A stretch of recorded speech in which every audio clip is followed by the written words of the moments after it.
G'day and welcome to a pre-Christmas vlog, a bit of a rant, a bit of a rave, the usual thing that I do. T-shirt, came from Australia, that one. It's brought over by a chappie who came to see me a few months ago. Right, got a few things to talk about this time, so I'll go through the agenda, the list of things first. There's a new way of defining what's a dangerous drone, and it's all thanks to the lovely bureaucrats at the EU in Brussels. They've decided there's a new criteria for whether a drone should be registered or not. I'll tell you about that in a moment. Also, Amazon have decided they're going to make an exploding drone. How wonderful that is. All in the name of safety, I might add. I think we've all made exploding drones, but they've patented theirs. How can they patent it? I'm sure I blew a drone up by accident. There's prior art. How can you patent an exploding drone? I'll get to that. Tell you why they're going to do that. Also, what have we got? The FAA has done some tests. They've done some simulations. They've done some cool computer graphics. Someone spent a lot of time playing around with 3D modeling software, and they've come up with the surprising conclusion that for a given weight, a drone is more dangerous to an aircraft than a bird is. We'll look into that. And finally, the UK. There's been an announcement in the UK sweeping changes to the drone rules. That's right. If you've got a drone in the UK, you've got some fairly serious restrictions being placed on you as a result of these new rules. So that's what's coming up. Let's go through these things one by one. First of all, Brussels, the EU, the wonderful bureaucrats, the kings of bureaucrats that are the EU. They've come up with an idea for classifying what's safe and what's not with drones. Now, most other places in the world have decided that 250 grams is about the cutoff point. If it weighs less than 250 grams, it's really not a risk. But no, as is happening all over the world, bureaucrats, regulators are trying to best each other, trying to come up with a better solution, trying to come up with world-leading regulation. So everyone's pulling in different directions. There's no consistency. The one consistency that seemed to be coming out of this cloud of confusion was the 250 gram cut-off point at the bottom, where below that it's a toy, isn't it, really, seriously? But no, not if you live in the EU. Coming up fairly shortly, they're going to be implementing regulations for drones. They're going to say, or they say, a drone is dangerous, it's considered dangerous, if it has an energy, or kinetic energy, of 60 joules or more. Now you're probably going, huh? What's 60 joules? Well, let me tell you. Kinetic energy is calculated by taking the mass of an object, that's its weight, usually, but mass is slightly different to weight, but on Earth, mass and weight are the same thing. So taking the mass and multiplying it by the square of the velocity, and then dividing the whole shebang by 2. That gives you the energy in joules. The mass is measured in kilograms, the velocity is measured in meters per second, and you divide it by 2, and there's your energy in joules. Now, of course, you're saying, well, it's all Greek to me, and in some respects it is. But just to give you an idea of what this means, the previously a safe 250 gram little mini quad, if you fly it at 80 kilometers an hour, that's 50 miles an hour or more, it becomes unsafe, according to the EU people. Even a 250 gram drone at 80 kilometers an hour, 50 miles an hour is unsafe because it exceeds 60 joules of energy. So imagine a proper mini quad, that's going to be way unsafe. And even this doesn't necessarily apply to multi-rotors, it's also foamies. So if you've got a half-pound foamy and it flies at more than 80 kilometers an hour, then it's going to be considered a dangerous drone, and you will have to register it. Yeah, man, I mean, seriously? Trust the boys from Brussels to come up with a clunker like that. So there you go. There's no account as to what the material it's made of, because let's face it, getting hit with a 250 gram foamy is a lot different to being hit with a 250 gram carbon mini quad, micro quad. In terms of the injury potential, I'd much rather be hit by a foamy, but no, as far as Brussels is concerned, they're just as dangerous as each other. These desk pilots, bureaucratic desk pilots. So I feel for you if you're in the EU. Best thing Britain ever did was leave the EU, but it didn't get them away from crappy drone regulations. More on that in a moment. But now to the Amazon splodey-drone. Yes, they've patented exploding drones. Well, not exploding drones, but fragmenting, I think you might call it. The idea here is that if you're flying, or if Amazon is flying a drone over a busy area where there's people and cars and all sorts of things underneath, they want a safe way of dealing with a situation where there is a major failure. Motor fails, ESC fails, prop fails. They want a way of dealing with that situation. So they've come up with the brainwave, and patented the concept of just blowing the damn thing up.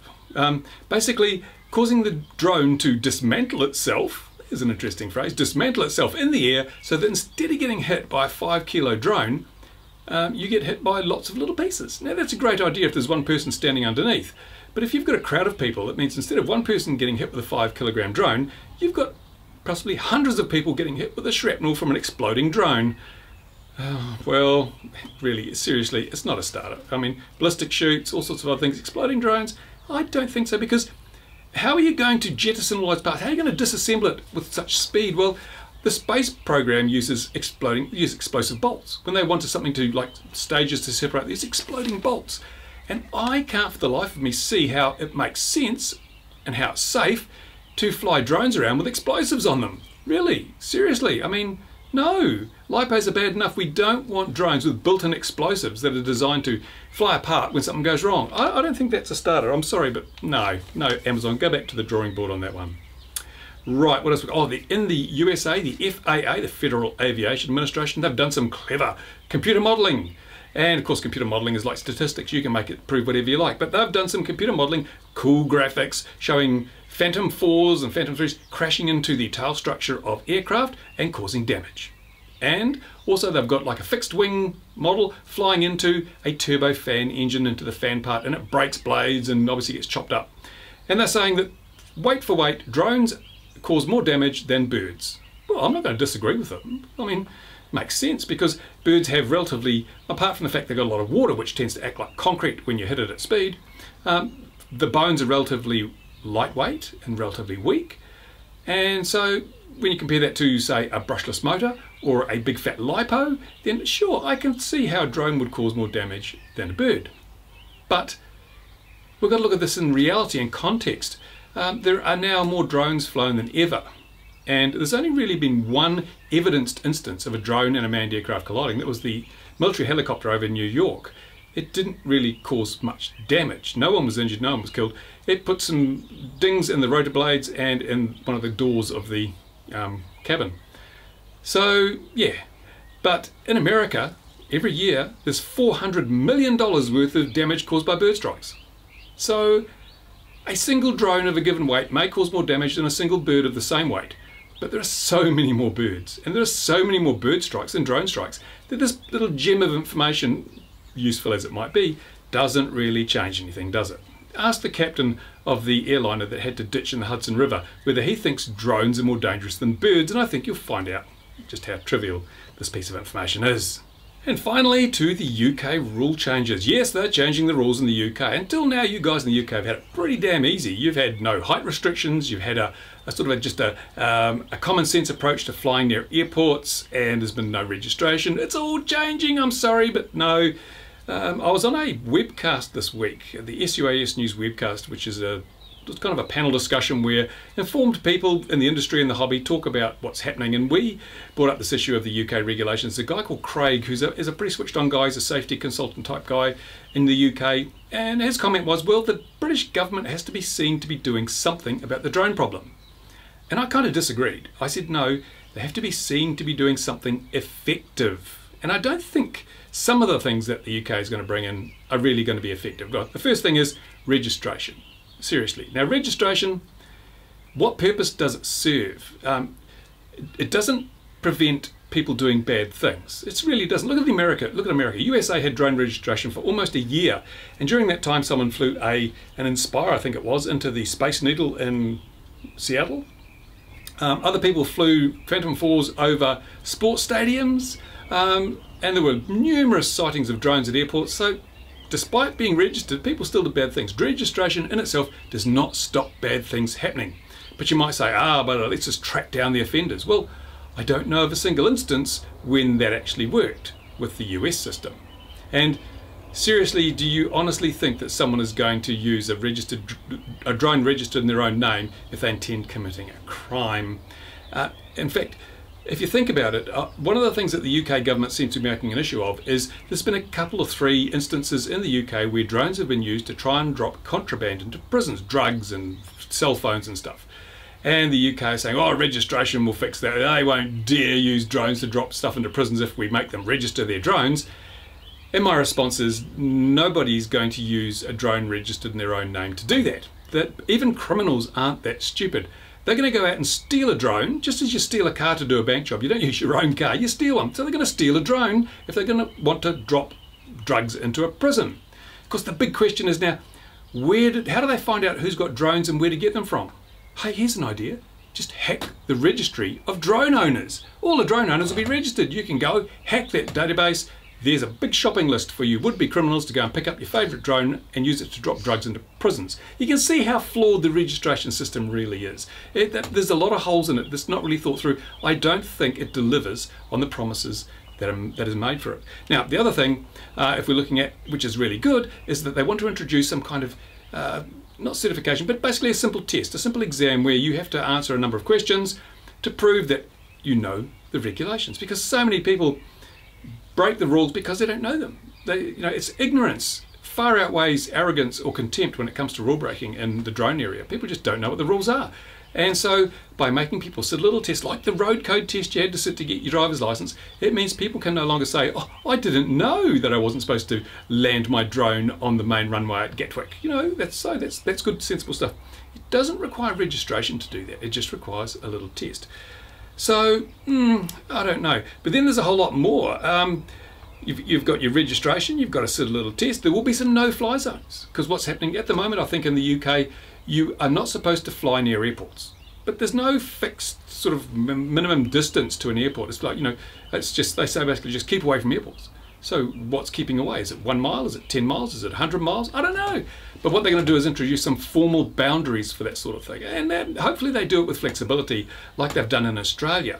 Because here in New Zealand, there's no flexibility.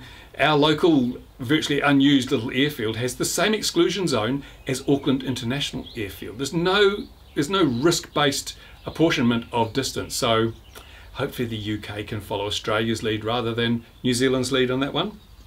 You're also going to be limited to flying under 400 feet. You cannot go over 400 feet anymore. I was quite surprised to learn that there was no actual formal altitude limit in the UK. You just had to remain line of sight. So in the UK, it's been quite legitimate to fly thousands of feet high as long as you could still see your model. No more. When the new regulations come in, you'll be restricted to 400 feet. And I think also that's a pretty good general rule because 500 feet and above is where the manned aircraft fly. 400 feet and below, that's where you keep your models and your drones, then you've got 100 feet of vertical separation, and that's an awful lot of safety in the airspace. It's a really good thing.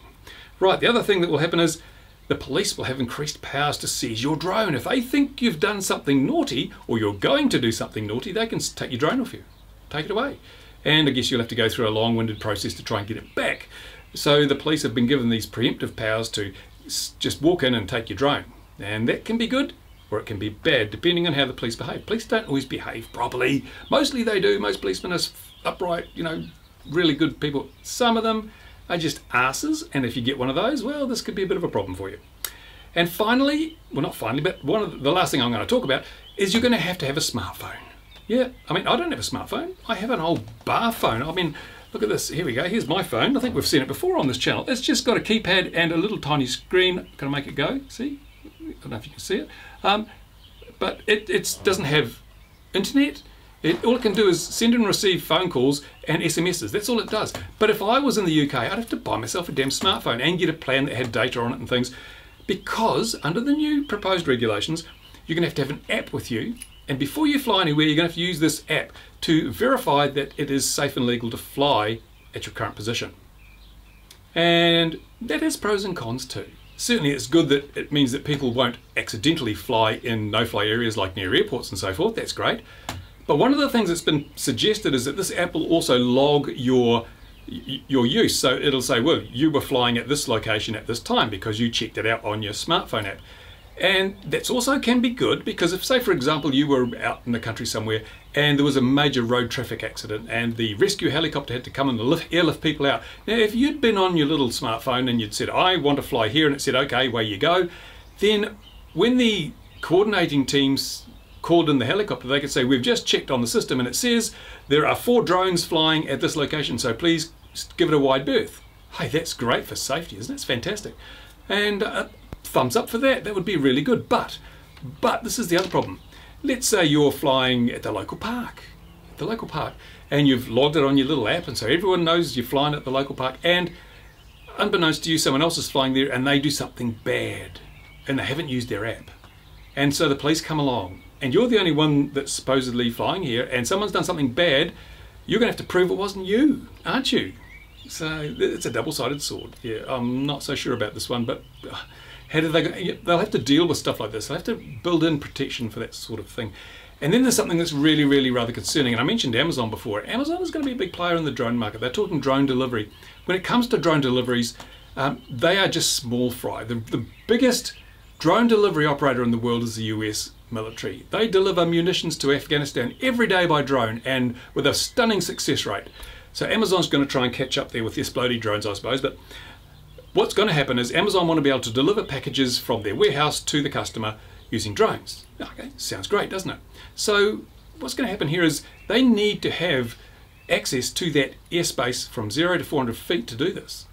And to date, that airspace has been pretty worthless. Nobody wanted it. Model flyers couldn't afford to no one could charge model flyers because they were too poor.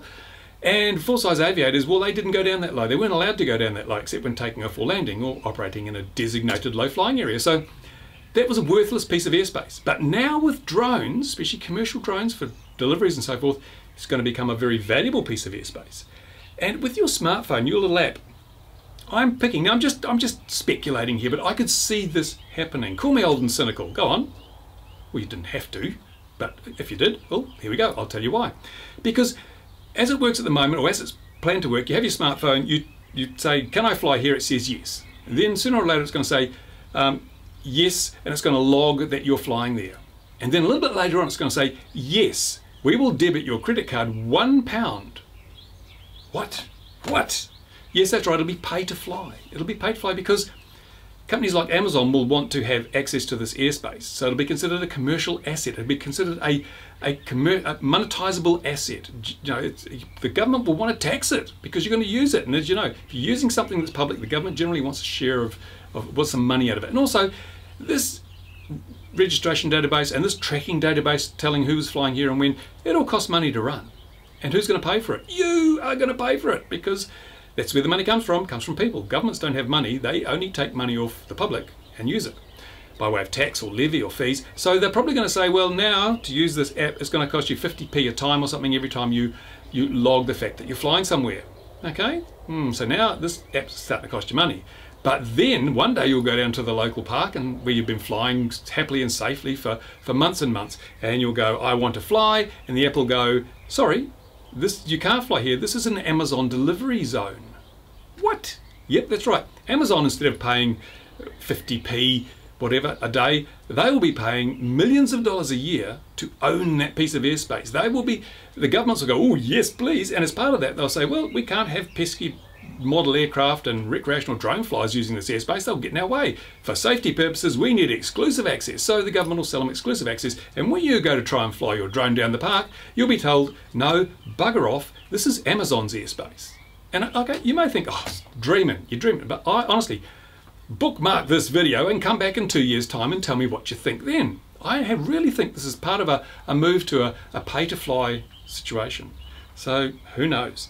Anyway, that's about it really. Oh, I did have another thing, but I'm going to do a separate video on it because this one's too long already. So I'm not going to mention the last bit. We'll do another vlog next week and I'll talk about the other bits. So there you go. That's my rant. Look, it's Christmassy. See, look, Christmassy. Doot, doot, doot, doot. Because it's almost Christmas. But I'll do another one before Christmas, so you'll be fine. You'll be able to hear what I was talking about on this other subject. And in the meantime, what do you think? Have I got things wrong? Do you agree with me? Do you disagree with me? Go to the comments section. I mean, I'm trying to create some dialogue, trying to get some discussion going here, because these are all very, very important issues, the regulations and all that sort of stuff. We need to be constantly commenting on it, because if the regulators don't get any feedback, then they'll just do whatever the hell they want. They'll probably do it anyway. But there you go. Now, if you like this video, give it a thumbs up, give it a Christmassy thumbs up. And if you don't like it, give it a Christmassy thumbs down. And if you don't care, well, I don't care either. So that's two of us. Right, and thank you for watching. Now, I will, it's a bit hot today actually. It's summer here. If you're in the Northern Hemisphere, we got summer, yay! It's been really warm and lovely. Thunderstorms in the arvo and beautiful warm temperatures during the day. So there you go. Thank you for watching, and there'll be another rant coming on sooner or later. And in the meantime, bye for now.